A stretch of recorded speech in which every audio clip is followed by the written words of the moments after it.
Amen. Hallelujah. Isang mapagpalang umaga po sa ating lahat. Hallelujah. Tayo muna ay manalangin. Hallelujah. Hallelujah. Amang banal na makapangyarihan sa lahat. Minsan pa, Panginoon, ay tinataas namin, Panginoon, sa buong isang linggo, Panginoon, sa divine protection mo, Panginoon, sa bawat sa amin. Lord, sa unlimited guidance, Panginoon, na patuloy namin nararanasan ang kami po, Panginoon, sa bawat oras, sa bawat minuto ng aming buhay, Panginoon, sa lahat ng aspeto ng buhay namin, Lord, kasama ka namin, Panginoon. Salamat po, Panginoon, sa buong isang linggo po, Panginoon, na narito, Lord, ay mga anak na kung saan, Panginoon, sama-sama kami, Panginoon, mag-aralan yung mga salita, makinig, Panginoon, na ang aming mga pananampalataya sa iyo, Panginoon, lalo pang lumago at tumibay, Panginoon, sa pamamagitan, Panginoon, na iyong buhay, makapangyarihan na salita, Panginoon. Lord, sa umagang ito, Panginoon, narito, Lord, ang iyong paglingkod, Panginoon, pakalinisin mo po ako, O Diyos, o mga Lord, karapat-dapat, Panginoon, na humarap sa iyo ngayong umaga ko, Panginoon. Lord, sa bawat binibitawan ko, Panginoon, nagmumula sa aking mga labi ko, Panginoon, dalangin ko, Lord, anointing, Panginoon, kapangyarihan, Panginoon, ang i-deliver ko, Panginoon, ang iyong mga salita, Panginoon. O Diyos, maging Panginoon, sa makikinig, Panginoon, dalangin ko, Lord, bigyan mo kami, Panginoon, ng pusong mapagtanggap po, Panginoon. Dahil ito po, Panginoon, kaloob mo para sa amin, Panginoon. Salamat po, O Diyos, sa umagang ito. Tunay na po, Panginoon, wala kami ibang pangalan, kundi itataas namin, Panginoon, ang pangalan mo. Panginoon, lalaki namin ay yung pangalan sa umagang ito. Salamat po, Ama. Salamat po, Lord. Ang lahat ng ito po, Panginoon, ay binabalik namin sa iyo sa pinakamataas na papuri at pagsamba sa pangalan ni Jesus. Amen and Amen. Hallelujah. Palakpakan natin ang Panginoon. Hallelujah. Sabihin mo nga sa iyong katabi, I'm glad you are here. Ayan. Hallelujah. Salamat sa Panginoon na minsan pa ay narito na naman po tayo na sama-sama na mag-aral ng kanyang mga salita. Dahil ito po yung ating pundasyon, yung mga salita ng Diyos na sa anak na ang bawat mga anak niya, ito po ang ating ito po yung ating pamaraan para tayo po ay lalo pa nating maunawaan yung salita ng Panginoon para lumawak po ang ating kaalaman mula sa Kanya. Kaya salamat sa Panginoon, isa naman po privilege, opportunity na tayong lahat ay nandito. Kumbaga, ang araw ng linggo ay napakahalaga po para sa ating lahat. Dahil ito po yung excited lagi natin sa pagpunta sa church. Diba? Excited lagi para tayo ay mag-prepare kaagad maaga pa. Lord, ito, Panginoon, ay para sa iyong araw na ito. Para makainig ka namin, makausap ka namin, maramdaman namin ang iyong presensya sa aming kalagitnaan. Kaya napakapalad po natin sa libo-libong tao sa mundo, isa ka sa pinili ng Panginoon, tinawag, binago ng Panginoon ang buhay natin. Diba, kapag nasa Panginoon tayo, ang buhay natin kay kasiya-siya. Buhay na pinagpala mula sa ating Panginoon.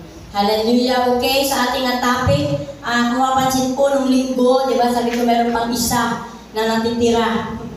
Ayan, ito po yung ating pong tunghayan, alamin, pagbulay-bulayan, saliksikin, pag-aralan ang salita ng Panginoon.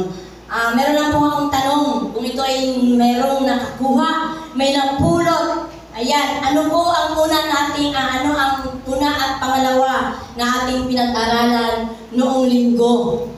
Ayan, alam ko ang bawat seminar tignot, o di kaya meron lang naipasok sa ating, ito po kasi dapat po natin i-remind lagi yung ating pinag-aaralan. Para rin tayong mga estudyante, di ba? Ang estudyante po, pag nag-aaral, ayan, tinatanong ng teacher, kung meron bang natutunan, kung merong nangalaman po. Ano po yung una at pangalawa nating pinag-aralan?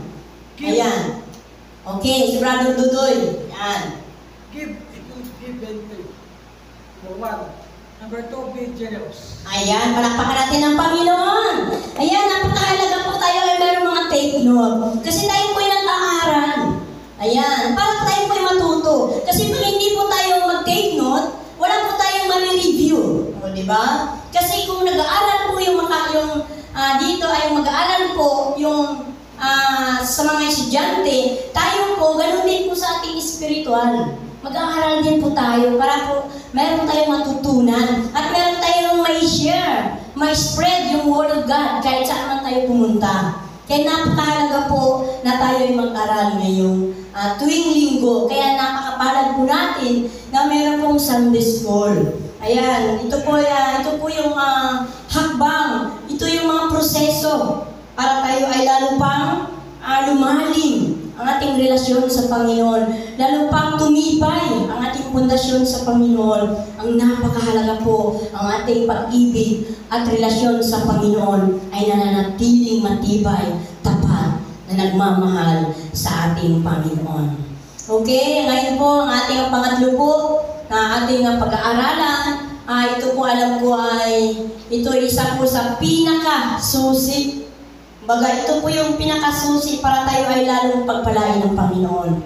Ayan, number 3 po, be faithful in tithing.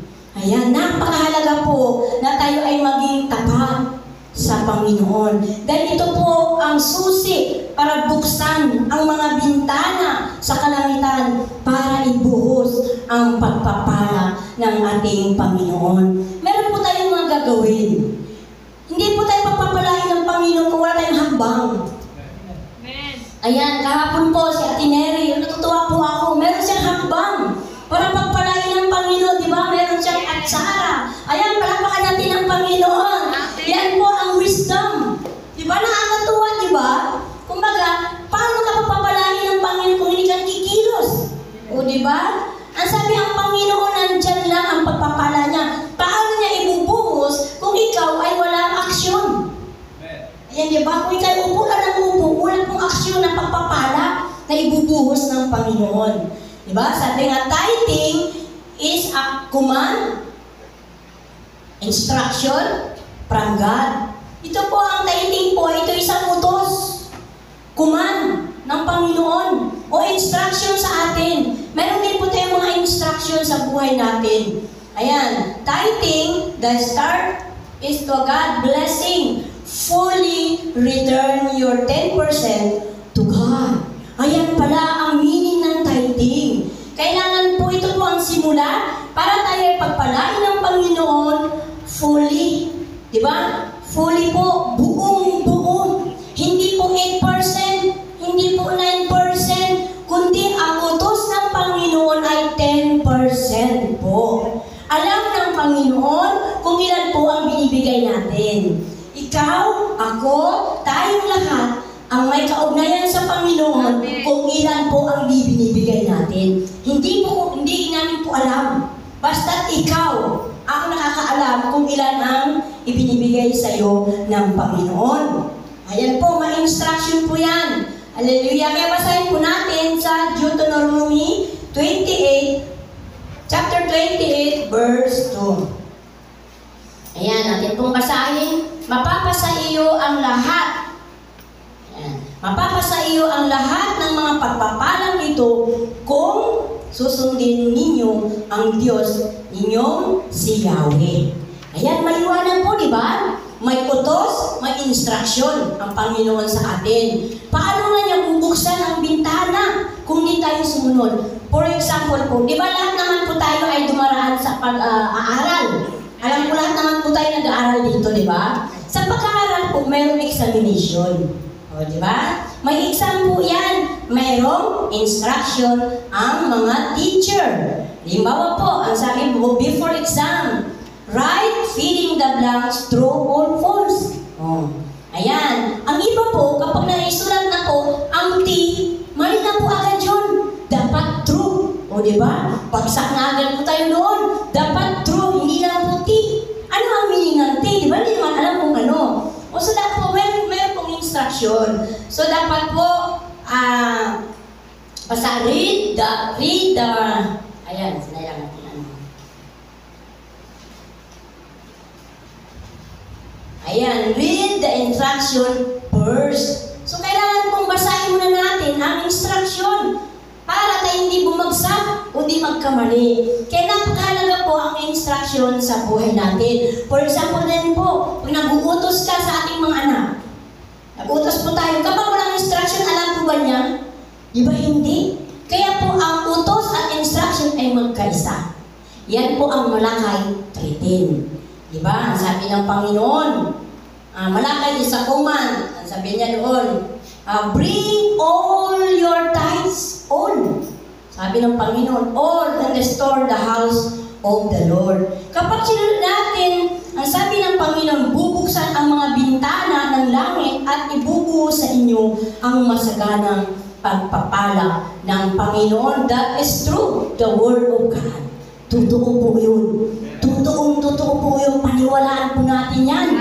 Diba? Yan po ang susi talaga ng Panginoon para buksan ang ibig sabihin maraming bintana, hindi lang iisa. Ang church natin, diba, tingnan mo, hindi lang isang bintana yan.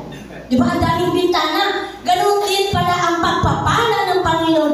Napakaraming bintana para buksan ng Panginoon ang kalangitan para ibuhos sa inyo, sa akin, sa inyo, sa ating lahat ang pagpapala na rumaragasang ipagkakaloob ng Panginoon. Palakpakan natin ang Panginoon. Ayan. Kaya po, grabe po ang ang utos ng Panginoon. Meron po tayong mga hakbang. Meron ka mga aksyon na dapat po natin gawin. Hindi po tayo pagpapalain ng Panginoon kapag hindi po tayo gumawa, sumunod sa lahat ng kautusan ng Panginoon. Hallelujah. Diba? Ang sabi, the promises of God, Philippians 4:19. Ang sabi doon, my God shall supply all your needs. O diba? All. Lahat daw ng ating pangangailangan isusupply ng Panginoon according to His riches and glory. Grabe po, diba? Kung namin po natin ang mga salita ng Panginoon, ang sabi niya, my God shall supply all your needs. Lahat ng pangangailangan natin, ibibigay ng Panginoon. Itinanda po yan ng Panginoon na para ipagkaloob sa atin ng Panginoon kapag sumunod po tayo sa pinapagawa ng Panginoon.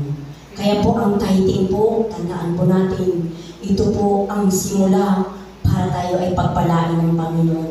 Bakit lagi namin sinasabi ang tithing na ito? Ito po ay ginagawa po ng mga anak ng Diyos. Amen. Kaya bang gawin ito na hindi anak ng Diyos? Diba hindi? Kasi hindi nila maunawaan ito. Tayo mga anak ng Diyos, alam natin ito. Ito ang ating responsibilidad. Ito ang mga ginagawa ng mga naglilingkod sa Panginoon, nagmamahal sa Panginoon. Ayan. Kaya po, gusto kong iparating sa bawat isa sa atin na lalo pa nating paigtingin ang ating pananampalataya sa Panginoon. Padalimin pa natin ang ating pananampalataya sa Panginoon, ang ating pananalig na ang Malakay 3:10. Ito po ang simula para tayo ay ibuhos ng Panginoon ang kanyang pagpapala sa ating pamilya. Dumadaloy po yan sa ating pamilya, sa ating kaapu-apuhan, sa ating mga lahi. Diba? Diba si Abraham, pinagpala ang buo niyang lahi hanggang ngayon sa kanyang kaapu-apuhan. Ang mga nananampalataya po noong una, mga unang pananampalataya po sa Old Testament, makikita po natin maraming pinagpala. Alam mo kung bakit? Kasi sinunod nila ang kautusan ng Panginoon. Kahit po sa Old Testament, kahit pagbasa po nito, marami po nating mababasa po ang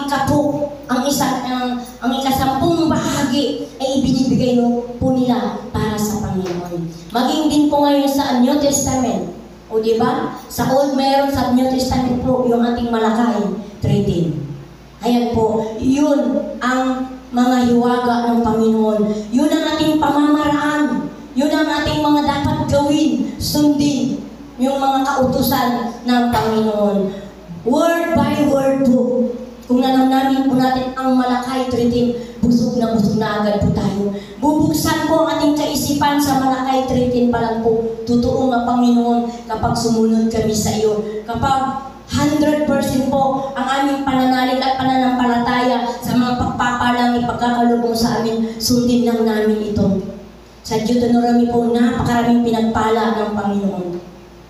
Mababasa po natin. Kaya po, napakahalaga po na tayo ay nagbabasa ng salita ng Panginoon. Dahil sa pagsishare po natin, nakaka-relate po kaagad kayo. Maiintindihan po agad ninyo. At andoon po agad ang pusong mapagtanggap.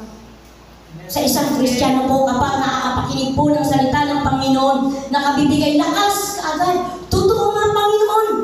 Totoo nga ang mga salita mo. Totoo. Kasi kung kami lang lagi dito ang nagbabasa ng salita ng Panginoon, kapag hindi po tayo nagbabasa, mahirap natin unawain.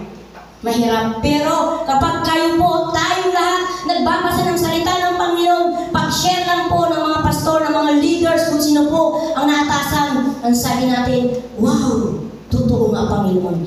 Diba? Yung espiritu natin lumalakas na agad. Totoo yan ang sinasabi natin mga lingkod ng Panginoon. Nakabase. Lahat po tayo sa salita ng Panginoon. Hindi po tayo pwedeng sumubra, kundi dito lang tayo nakabase sa salita ng Panginoon.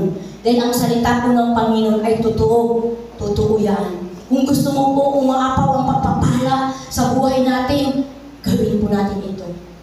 Gawin po natin. Hindi po mahirap gawin kapag mahal mo ang Panginoon.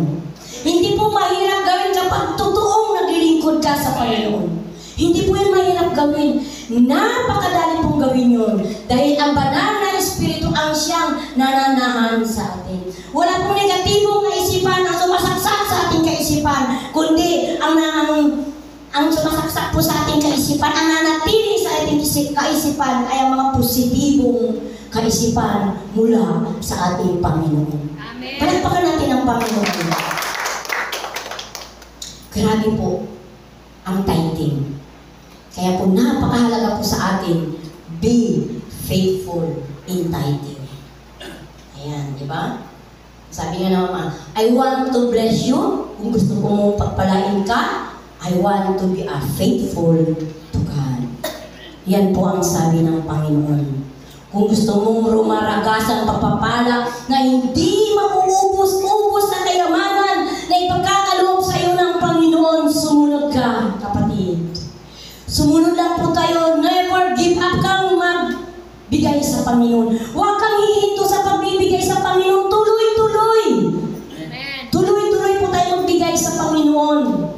Ang rumaragasan, ang masaganang pagpapala ay ipagkakaloob sa iyo ng Panginoon.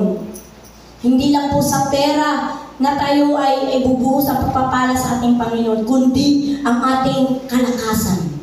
Number one po yan. Kapag tayo ay nananatili sa ating Panginoon sa paglilingkod sa Kanya, God, I will provide all your needs.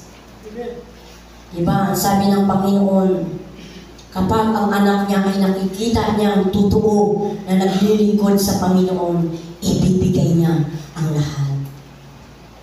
The result, obeying, serving, loving God, and promises from God. Ito po ang ating makakamit. Number one po, it's give highly favor. Ayan, pinakamataas na pabor. Lagi ang ibibigay sa atin ng Panginoon. Pangalawa po, it gives highly provision. Kaya po, di ba, mas maano po natin, may mga pabor na binibigay ng Panginoon, mga provision na bigla na lang dumarating sa iyo. Lord, salamat, may pabor ka sa mga anak mo. Totoo po yan. Ang pabor, hindi na wawala sa kanyang tunay na anak. May pabor ang Panginoon sa atin. May provision ang Panginoon sa atin. I will be with you. Laging nandyan ang Panginoon sa atin sa Deuteronomy 31, verse 6. Ayan po. Hindi ko na po yan na kagabi kasi talagang na po ako. Gabi na kasi kami natapos.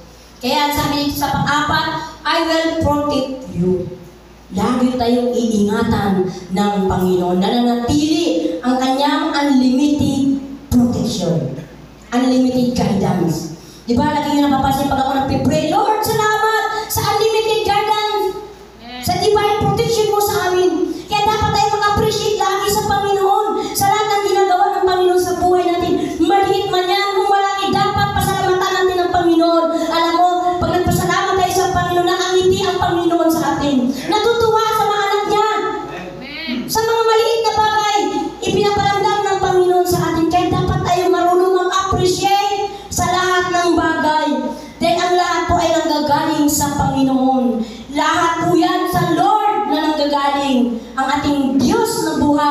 makapangyarihan sa lahat. Lahat ng pabor, lahat ng provision, Kanya yang ibigay sa Kanyang mga anak. At ang sabi lang ng Panginoon, anak, sundin mo lang ako. Sundin mo lang ako. Gawin mo lang ang mga salita ko. Ipabuhay mo lang ang mga salita ko.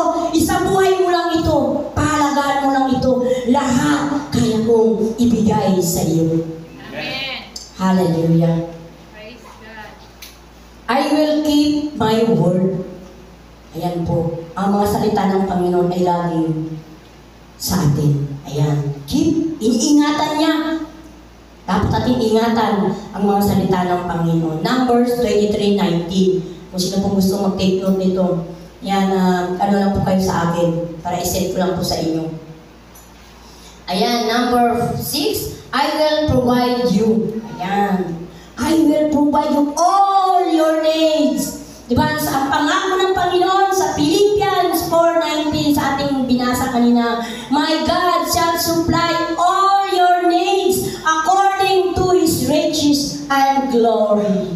Palakpakan natin ang Panginoon. Ayan, di ba ang sarap? Lahat ng ating pangangailangan, wala sa sinabi, isa lang ang pangangailangan natin. Lahat ng pangangailangan natin, ibibigay ng Panginoon. Ayan, sa Matthew 6:31 to 33. Yan, I will always love you. Wow, sarap no? I will always love you. Lagi tayong mamahalin, pakakamahalin ng Panginoon. Yan, diba? I always love you. Diba may awit? I always love you. O, diba? May awit niya sa mga mundo. O, sa Panginoon, mas the best. I will always love you. 1 John 4:9 and 10. I will give you peace. Peace. Ayan, patuloy tayong bibigyan ng kapayapaan ng Panginoon. John 14 verse 27. Ayan, ito na po, yung pinakamakasarap sa lahat. I will answer your prayer. Palakpakan natin ang Panginoon. Sasagutin ng Panginoon ang lahat ng ating pangangailangan. Diba? Grabe pala ang Panginoon. Lahat ibibigay nila sa atin, ibibigay niya sa atin. John 10 verse 27. Hindi, sa John 15 verse 7. Yan, ito pa. I will be your strength. Ako ang iyong kalakasan. Bibigyan ko kayo ng kalakasan mula sa Panginoon. Isaiah 40:31. Ayan. Then, number 12. I will fight for you. Exodus 14:14. Lagi tayong ipagtatanggol ng Panginoon. Ayan, kahit saan aspeto ng ating buhay, ipagtatanggol tayo lagi ng Panginoon. Kung ikaw nakakaramdam ng panghihina, palalakasin ka ng Panginoon, siyempre ipagtatanggol ka niya. Ayaw niyang manghina ka, di ba? Kung ikaw ay may, siyempre minsan sa buhay natin, meron tayong misunderstanding, ipagtatanggol ka pa rin ng Panginoon kasi anak ka niya, ayaw niya na manatili ang galit sa puso mo. Amen. Di ba? The pure heart, tayong maglingkod sa Panginoon. Purity. Napakahalaga po ang purity. Totoo, malinis, na naglilingkod siya pa rin na walang bahid, walang hadlang. Kumbaga, sa paglilingkod natin sa Panginoon, ipagtatanggol tayo ng Panginoon. All your aspect in your life. Ipagtatanggol tayo ng Panginoon, maliit man o sa malaki, ipagtatanggol tayo ng Panginoon. Hallelujah. Ayan. That is the result of obeying, serving, loving God. Palakpakan natin ang Panginoon. Hallelujah! Ang sarap ng mga salitang binitawan natin ngayong umaga. Ito po ay nanggagaling ito sa Panginoon. Amen. Nanggaling po ito sa Panginoon, yung mga words na ito. Alam niyo, mararanasan natin ito kapag sinunod natin ang kanyang mga alituntunin, ang mga command ng Panginoon, ang mga instruction ng Panginoon sa buhay natin, lalong higit sa ating pagbibigay sa Panginoon. Lalong higit sa ating katapatan sa pagbigay ng ating 10% po. Ayan, napakahalaga po yun. Yan po ang susi, yan ang pasimula para tayo ay pagpalain ng Panginoon. Subukin po natin ito. Sabi ng Panginoon sa Malakay 13, subukin ninyo ako. Diba? Grabe, hinahamon tayo ng Panginoon.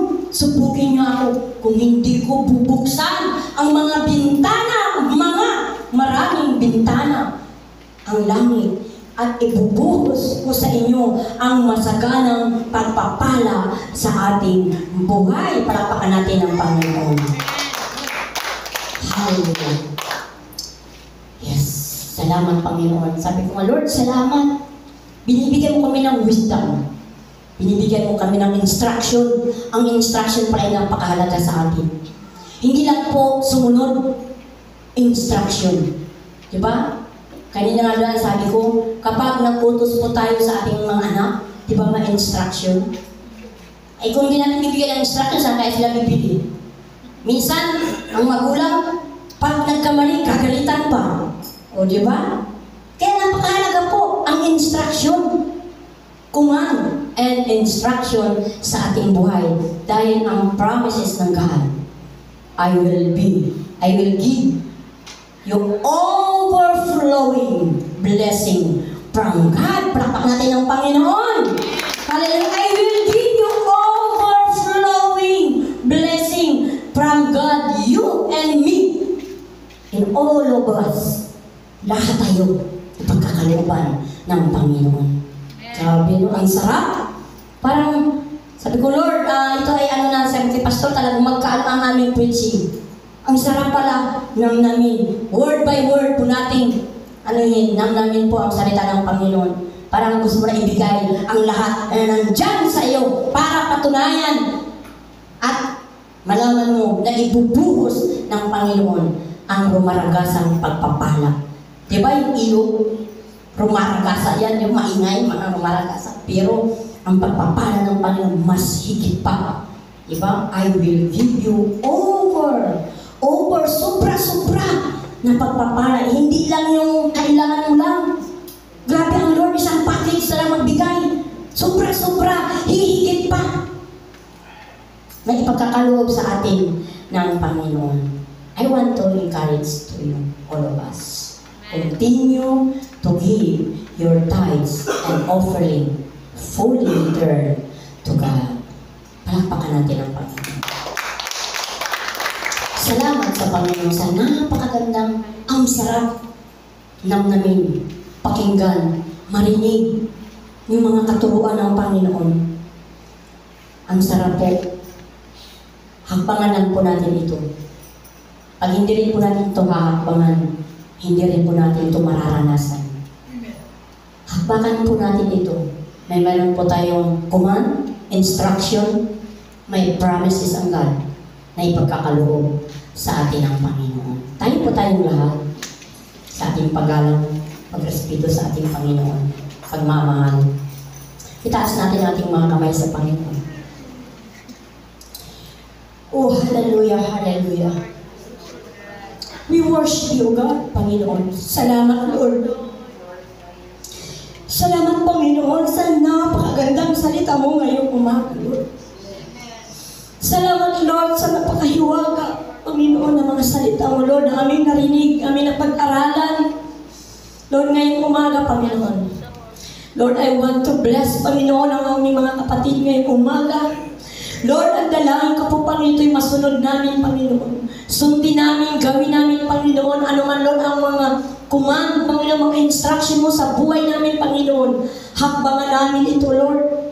Na, Lord, ang tunay na po, Panginoon, ang pangako mo ay ibibigay mo sa amin, Panginoon, sa Philippians 4:19, Panginoon.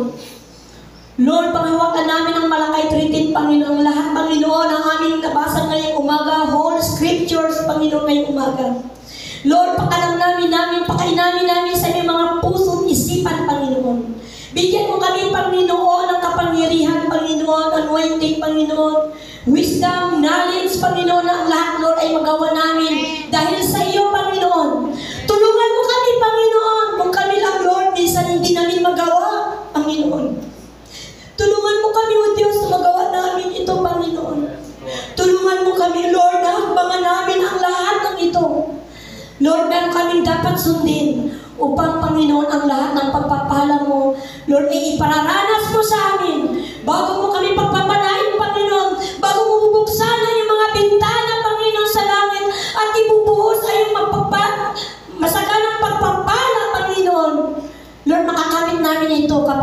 namin ang lahat ng aming pinag-aralan ngayong umaga.